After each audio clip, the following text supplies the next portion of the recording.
Koca kaza yapan. Kucak. Hop like abone basınlar. Hop bugün bana oyun oynayacağız. Minecraft oynayacağız.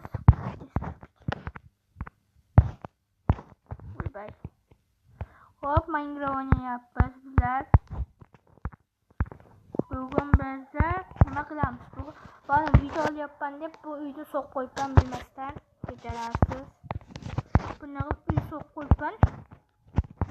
Hop endi esa bugun chalg'ashtiramiz buni. Ja, unutib ketibman, video qo'shilgan joyda o'ynab ketaversan. Shu bilan bu yoqqa ko'rsatib chiqaman mana bunday qilib narsalar so'q tashladik mana.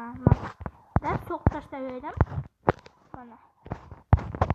Shunday qilib temir tovim sonra ko'rsatuvda unutib ketibman. Videoni joqqanchaman deb unutib ketganman men.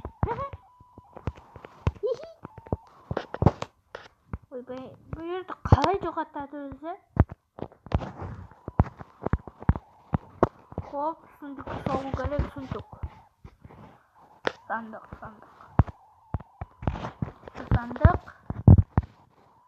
Bak, nerede? Hop, ana sok koydum. Açmakmayan uzatacak olan.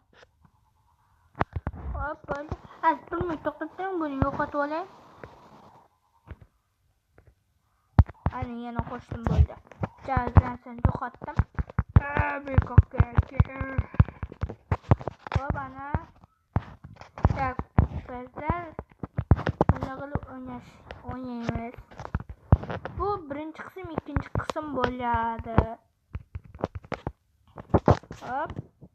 To'xtab turing 1 minut. Hop, 3 minut qo'shib o'ynayman bo'ldi. Shu bilan esa 3-chi qismni kutinglar.